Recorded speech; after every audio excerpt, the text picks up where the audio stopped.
More than likely Evie's pa had told those bruisers they could toss him into the river if they caught him snooping around. This time of year the Mississippi River roiled with undertow and mysterious currents known only to the best of the riverboat pilots. It wasn't safe to swim anywhere near the port. "Besides," he said softly to himself, "I don't want to muddy up my fancy duds." He smoothed wrinkles out of his coat, then boldly walked across the street without so much as a glance in the guard's direction. He stopped and looked up when he was hidden by the wall. A black iron decoration drooped down from the railing around the second-story veranda, just enough for him to grab. He stepped back a couple paces, got a running start, and made a grand leap. His fingers closed on the ornate wrought iron. With a powerful heave, he pulled himself up and got a leg over the railing. Moving carefully to keep from tearing his trousers or getting his coat dirty, he dropped to the balcony floor and looked down to see if he had drawn any unwanted attention. Mac caught his breath when the guard, who must have been a boxer, came around the corner, scratched his head, and looked down the street. Moving quickly, Mac leaned back out of sight before the man looked up. Senses acute with fear, he heard the guard shuffle away, heading back toward the door where his partner waited. Mac sank into a chair and used a handkerchief to wipe sweat from his forehead. If this had been a couple of months later, he would have been drenched in sweat, and for a good reason. Summer in New Orleans wore a man down with stifling heat and oppressive humidity. But now, late April, the sweat came from a different cause. "Buck up," he whispered to himself. "Her pa can't stop you. You're going to marry the most wonderful girl in all New Orleans, and tonight's the night you ask for her hand."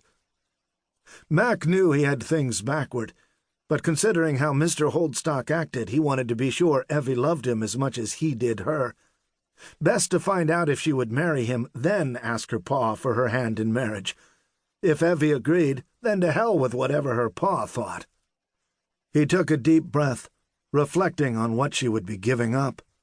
She claimed not to like the social whirl of a young debutante, but he had to wonder if some part of her didn't enjoy the endless attention, the fancy clothing, the rush of a cotillion followed by a soirée and whatever else they called a good old hoedown in New Orleans society.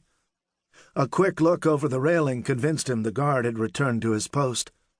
Stepping carefully, knowing from prior experience where every creaky board was, he made his way along the balcony to a closed window. The curtains had been pulled.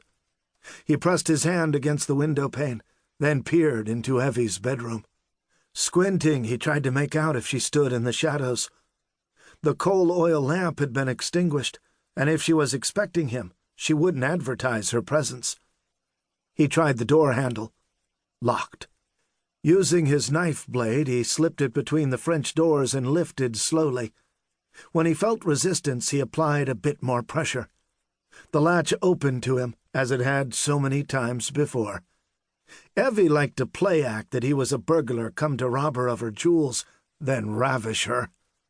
The thought of that made him blush because he enjoyed it as much as she did.